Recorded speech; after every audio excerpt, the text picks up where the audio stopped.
Wah wah wah, tepat diumumkan hari ini, PSSI akhirnya buka suara soal pemain timnas Indonesia yang ikut ASEAN All-Star. Kira-kira siapa ya pemain timnas yang ikut? Nah ini nih, laga lawan Korea Utara sadarkan timnas Indonesia. Kira-kira ada apa ya? Begini info mengejutkannya. Nah loh, bukan cuma Korea Selatan, Jepang cium kecurangan pemain Korea Utara. Apakah pertandingan bakal diulang? Begini info mengejutkannya. Nah ini nih, diakui bukan mengakui. Pengamat Malaysia usulkan pemain timnas Indonesia jadi kapten di ASEAN All-Star. Kira-kira siapa pemain tersebut? Yuk saksikan beritanya hingga selesai.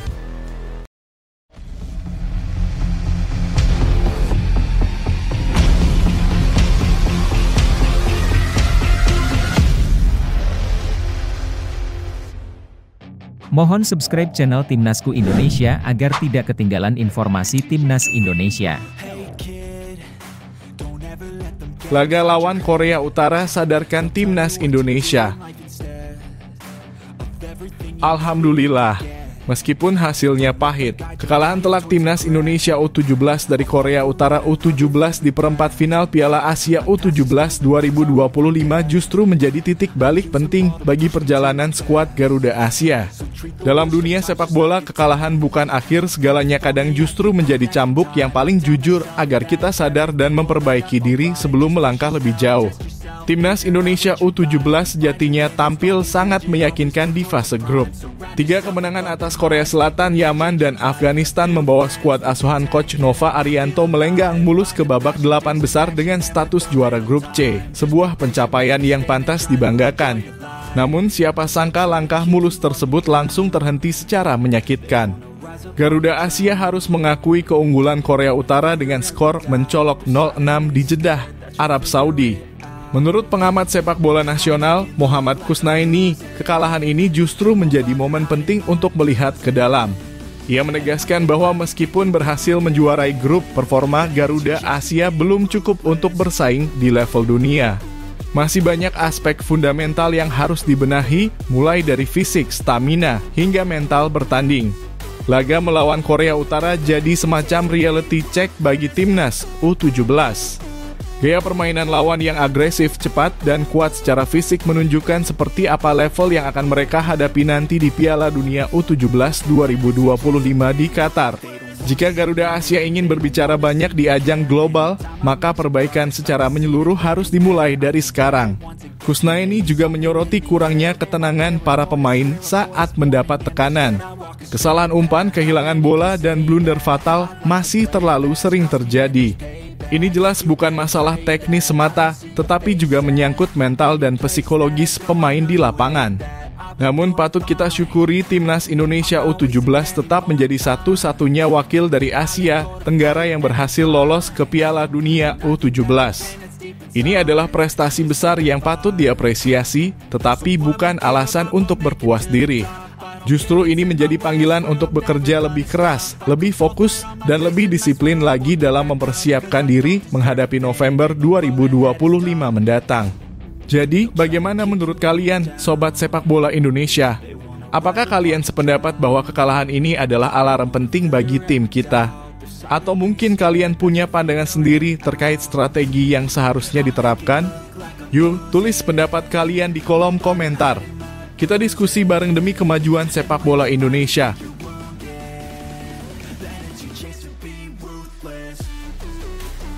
Jepang cium kecurangan pemain Korea Utara usai bantai timnas Indonesia. Kekalahan telak timnas Indonesia U17 dari Korea Utara di perempat final Piala Asia U17 2025 masih menjadi sorotan hangat. Skor mencolok 0-6 bukan hanya membuat publik Indonesia terpukul, tetapi juga menimbulkan tanda tanya besar di kancah internasional. Kini bukan hanya Korea Selatan yang mengkritisi performa Korea Utara, media Jepang pun ikut angkat suara. Mereka menyoroti adanya kejanggalan terutama terkait fisik para pemain Korea Utara yang dinilai tak sesuai dengan usia maksimal di ajang U17. Media Jepang News Go melaporkan reaksi netizen yang merasa aneh melihat postur tubuh dan kekuatan fisik para pemain Korea Utara. Dalam artikelnya, mereka menuliskan judul mencolok, menakutkan, terlalu brutal, Korea Utara kejutkan Indonesia dengan kemenangan telak 6-0. Bahkan mereka menyoroti pernyataan dari warganet yang menyebut, "Saya tidak percaya bahwa dia baru berusia 17 tahun serta 6 pemain mencetak 6 gol, itu sungguh luar biasa." Tentu saja ini bukan sekadar kekalahan biasa. Performa Garuda Asia di fase grup sangat solid, 3 kemenangan dari Korea Selatan, Yaman, dan Afghanistan dengan hanya kebobolan 1 gol. Maka dari itu ketika Indonesia dihajar setengah lusin gol tanpa balas oleh Korea Utara, banyak yang merasa ada sesuatu yang janggal. Apakah benar tim lawan lebih unggul secara strategi? Ataukah ada hal lain yang perlu diselidiki? Isu pemalsuan umur sebenarnya bukan hal baru di sepak bola kelompok usia muda. Beberapa negara bahkan pernah dijatuhi sanksi oleh FIFA karena ketahuan memainkan pemain yang usianya tidak sesuai regulasi. Kini dengan munculnya kecurigaan dari berbagai pihak, termasuk Jepang, tekanan terhadap AFC dan FIFA untuk menyelidiki lebih lanjut pun semakin besar. Jika dugaan ini benar, maka sangat disayangkan. Sepak bola seharusnya menjadi arena fair play, di mana anak-anak muda bisa menunjukkan potensi sejati mereka tanpa harus dicurangi oleh rekayasa usia atau fisik yang tak sebanding. Sekarang pertanyaannya, apakah AFC akan mengambil langkah untuk menyelidiki dugaan ini? Ataukah kasus ini akan kembali tenggelam seiring berjalannya waktu? Bagaimana menurut kalian para pecinta sepak bola Indonesia? Apakah kalian juga merasa ada yang janggal dengan penampilan Korea Utara U17? Atau kalian punya pendapat lain tentang performa Garuda Asia? Yuk, suarakan opini kalian di kolom komentar. Kita diskusi bareng dan jaga semangat sportivitas dalam dunia sepak bola.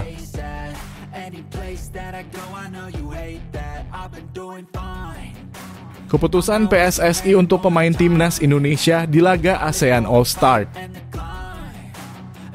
Kabar mengejutkan datang dari dunia sepak bola Asia Tenggara. Setelah ramai diperbincangkan bahwa tim ASEAN All-Star akan menghadapi Manchester United dalam laga tur pramusim mereka di Kuala Lumpur, Malaysia. Akhirnya pihak PSSI buka suara terkait kemungkinan pemain timnas Indonesia bergabung dalam skuad bintang Asia Tenggara tersebut. Namun bukannya kabar bahagia yang didengar, justru pernyataan dari PSSI cukup membuat publik terkejut. Anggota ex-Jo PSSI Arya Sinulinga mengungkap bahwa sampai saat ini belum ada kepastian apakah pemain timnas Indonesia bisa ikut memperkuat tim ASEAN All-Star. Mengapa? Ternyata alasannya cukup krusial karena bentrok jadwal dengan persiapan lanjutan kualifikasi Piala Dunia 2026 zona Asia ronde ketiga. Sampai saat ini masih belum ada informasi apapun, ujar Arya. Karena bersamaan kami juga akan menghadapi persiapan round 3 kualifikasi Piala Dunia lanjutnya. Hal ini tentu jadi dilema bagi PSSI. Di satu sisi, laga melawan Manchester United adalah kesempatan emas untuk pemain Indonesia tampil di panggung internasional melawan tim besar Premier League. Di sisi lain, kepentingan negara dalam ajang kualifikasi Piala Dunia jelas tak bisa ditawar. Sementara itu, pelatih timnas Vietnam yang dipercaya memimpin ASEAN All-Star, Kim Sang-sik, telah memanggil sejumlah pemain untuk laga spesial ini. Di antaranya ada Nguyen Quang Hai, Du Duy Man, dan Nguyen Hoang Duc dari Vietnam, serta Joao Pedro dari timnas Timor Leste. Sayangnya, nama pemain Indonesia belum satu pun muncul di daftar tersebut. Laga melawan Manchester United dijadwalkan digelar di Stadion Nasional Bukit Jalil, Kuala Lumpur, pada 28 Mei 2025.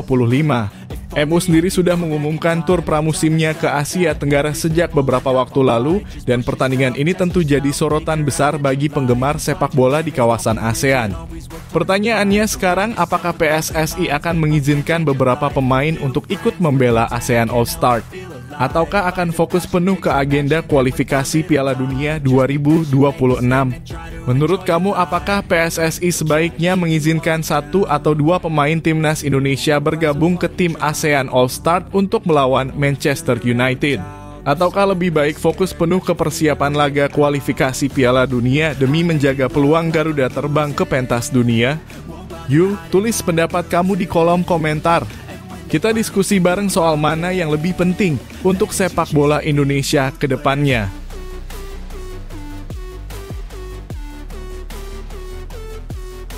Alasan logis timnas Indonesia tak perlu ikut ASEAN All-Star.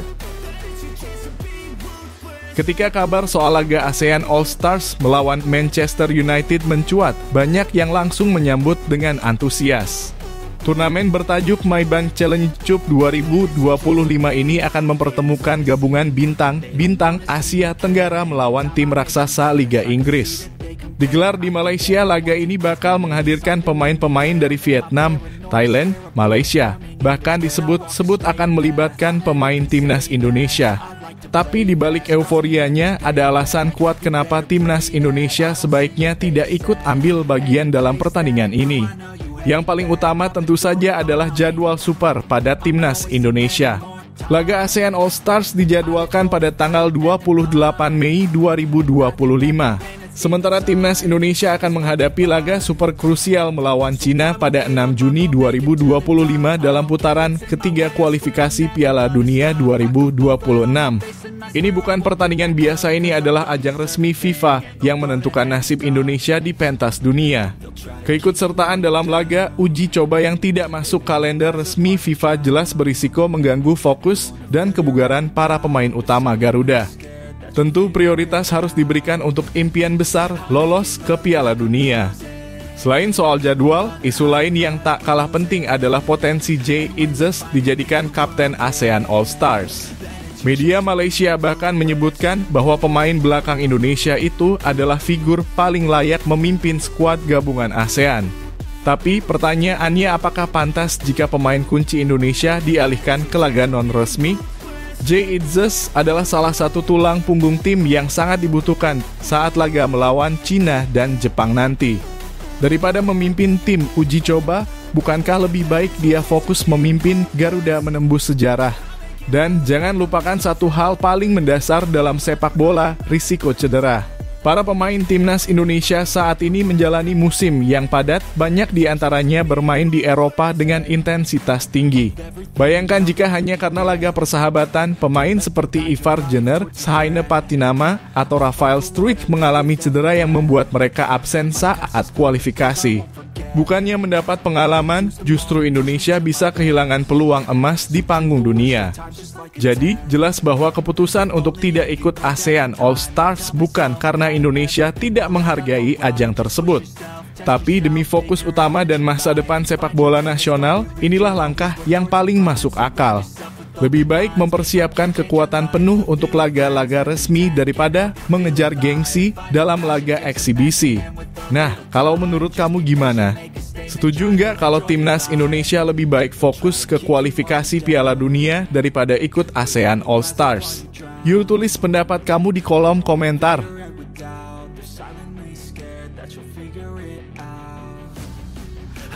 Pengamat Malaysia usulkan pemain andalan timnas Indonesia ikut ASEAN All-Star.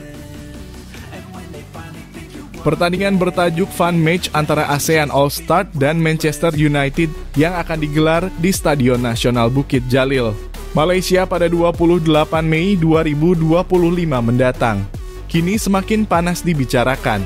Bukan hanya karena MU akan tampil di Asia Tenggara, tapi juga karena adanya usulan dari pengamat sepak bola Malaysia untuk menyertakan pemain andalan timnas Indonesia, Jay Itzes, dalam skuad ASEAN All-Stars.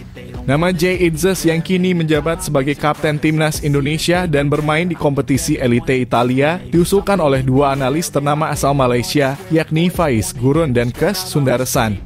Mereka menilai bahwa Jay Itzes adalah bek tengah terbaik di kawasan Asia Tenggara saat ini dan sangat pantas bahkan untuk menjadi kapten ASEAN All-Star saat menghadapi raksasa Inggris tersebut. Pernyataan itu lantas membuat media Vietnam langsung bereaksi keras. Salah satu media ternama Vietnam, Soha, menulis bahwa kemungkinan besar Jay Itzes tidak akan ikut serta karena harus memprioritaskan timnas Indonesia dalam menghadapi kualifikasi Piala Dunia 2026 zona Asia yang akan dimulai pada awal Juni. Indonesia dijadwalkan menghadapi dua lawan berat, yaitu Cina dan Jepang. Menurut media Vietnam, risiko yang harus ditanggung jika Jay Itzes bermain melawan Manchester United sangat besar. Selain potensi cedera, kelelahan juga bisa mempengaruhi performanya saat membela Garuda dalam laga-laga krusial nanti. Karena jarak waktu antara pertandingan ASEAN All-Star versus MU dan laga kualifikasi hanya sekitar 1 minggu, maka keputusan PSSI akan menjadi sorotan penting. Menariknya, pelatih timnas Vietnam, Kim Sang-sik, dipastikan akan menukangi ASEAN All-Star. Sebelumnya sempat muncul rumor bahwa Shin Tae-yong akan ditunjuk sebagai pelatih, namun kabar itu kini telah ditepis. Diperkirakan skuad ASEAN All-Star akan didominasi oleh pemain dari Vietnam, karena pelatih Kim lebih memahami karakter mereka. Jika pemain timnas Indonesia tidak diperbolehkan bergabung, ini akan menjadi kehilangan besar bagi ASEAN All-Star. Jay Itzes bukan hanya kuat secara fisik dan teknis, tapi juga memiliki jiwa kepemimpinan tinggi. Tanpa kehadiran pemain-pemain Garuda, pelatih Kim Sang-sik mungkin harus memutar otak lebih keras untuk mencari pengganti sepadan. Nah, menurut kamu sendiri, apakah PSSI sebaiknya mengizinkan Jay Itzes memperkuat ASEAN All-Star dalam laga melawan Manchester United? Ataukah lebih baik fokus total ke kualifikasi Piala Dunia demi menjaga peluang lolos ke putaran selanjutnya? Tulis pendapatmu di kolom komentar, ya. Kita bahas bareng masa depan sepak bola Indonesia.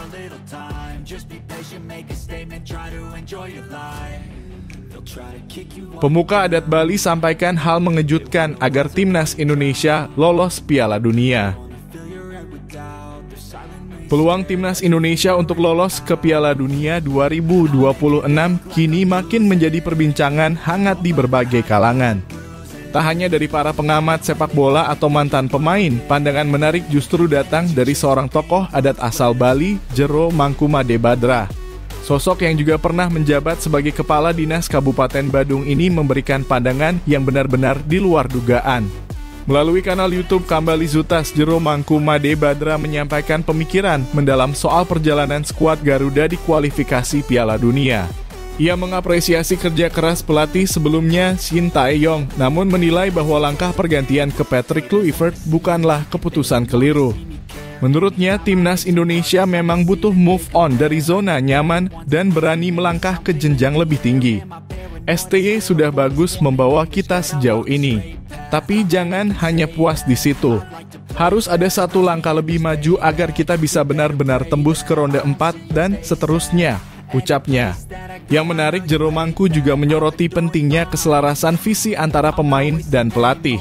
Menurutnya, kemampuan komunikasi Patrick Kluivert bisa jadi kunci untuk menyatukan chemistry dalam tim yang selama ini kerap menjadi hambatan.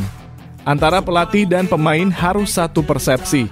Kalau enggak, strategi sehebat apapun juga susah dijalankan. Soliditas tim harus dibentuk dari situ, tambahnya. Tak berhenti di sana, ia juga menegaskan pentingnya pembinaan pemain lokal. Meski pemain diaspora memang punya kualitas kelas Eropa, namun potensi lokal tak boleh diabaikan. Menurutnya, liga-liga di Indonesia harus terus dikembangkan agar bisa melahirkan pemain-pemain berbakat yang suatu saat bisa menyamai kualitas pemain luar negeri. Patrick Kluivert bisa pantau langsung pemain lokal dari liga kita. Nanti dari sana muncul regenerasi.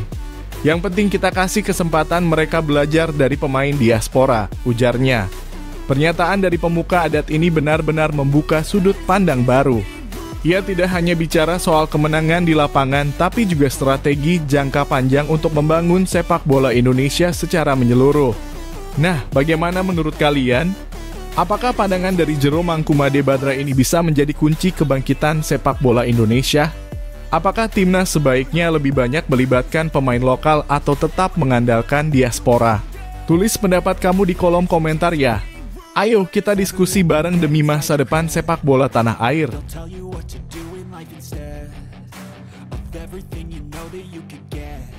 Dua pemain diaspora dari Belanda bisa jadi tambahan timnas Indonesia di Piala Dunia U17. Piala Dunia U17 2025 yang akan berlangsung di Qatar pada November mendatang memang sudah semakin dekat. Dan timnas Indonesia berhasil mengamankan tiketnya setelah berhasil lolos ke perempat final Piala Asia U17 2025. Meskipun tim asuhan Nova Arianto mencatatkan hasil kurang memuaskan setelah kalah 0-6 dari Korea Utara di babak perempat final, kesempatan untuk berlaga di Piala Dunia tetap membawa harapan besar bagi Garuda Muda. Namun tantangan besar tetap ada, terutama terkait dengan kualitas skuad yang dinilai masih kurang kompetitif di level Asia. Maka dari itu, kabar tentang dua pemain diaspora yang dapat memperkuat timnas Indonesia U17 menjadi berita yang benar-benar di luar dugaan, sekaligus memberikan harapan segar bagi tim ini. Dua pemain muda asal Belanda, Miles de Vries dan Ferran Alinegara, kini menjadi sorotan karena keduanya menunjukkan minat yang besar untuk membela Indonesia di Piala Dunia U17 2025. Ini bukan hanya soal kualitas individu, tetapi juga potensi mereka untuk membawa perubahan besar dalam skuad Garuda Muda. Miles de Vries, seorang winger muda yang kini memperkuat Akademi FC Utrecht, merupakan pemain yang memiliki darah Indonesia dari pihak ayahnya. Bahkan neneknya berasal dari Surabaya yang menambah ikatan emosional antara dirinya dan Indonesia. Baru-baru ini, Miles memamerkan foto dirinya mengenakan jersey timnas Indonesia di media sosialnya, disertai dengan caption penuh semangat yang menunjukkan kesiapan dirinya untuk masa depan yang lebih cerah bersama Indonesia. Keputusan Miles untuk membela timnas Indonesia memberikan harapan baru, terutama di lini serang yang dalam beberapa laga terakhir dirasa masih kurang tajam. Sementara itu, Ferran Alinegara, kiper muda yang kini membela tim junior ADO Den Haag, juga menunjukkan ketertarikannya untuk membela timnas Indonesia. Ferran yang lahir dan besar di Belanda memiliki dua paspor Indonesia dan Belanda berkat keturunan kedua orang tuanya yang berasal dari Indonesia. Ferran telah beberapa kali menunjukkan keinginannya untuk memperkuat Garuda Muda melalui unggahannya di media sosial, termasuk berpose dengan pemain-pemain timnas Indonesia. Dengan bakat dan pengalaman di Akademi Sepak Bola Belanda, Ferran bisa menjadi amunisi tambahan yang sangat dibutuhkan di posisi penjaga gawang, yang menjadi salah satu sektor yang perlu diperbaiki dalam tim ini. Keputusan apakah kedua pemain ini akan dipanggil oleh pelatih Nova Arianto untuk bergabung dengan timnas U17 Indonesia di Piala Dunia U17 2025 tentu akan sangat bergantung pada kriteria dan keputusan dari sang pelatih. Namun, satu hal yang pasti, kehadiran pemain-pemain diaspora seperti Miles de Vries dan Ferran Alinegara dapat memberikan kekuatan baru bagi timnas Indonesia, terutama dalam menghadapi lawan-lawan kuat di Piala Dunia nanti. Dengan persiapan matang, tambahan kekuatan dari diaspora, dan semangat yang tinggi, bukan tidak mungkin Garuda Muda akan mengejutkan dunia. Apa pendapat kalian tentang dua pemain diaspora ini? Apakah mereka bisa membawa perubahan besar untuk timnas U17 Indonesia di Piala Dunia nanti? Tulis komentar kalian di bawah.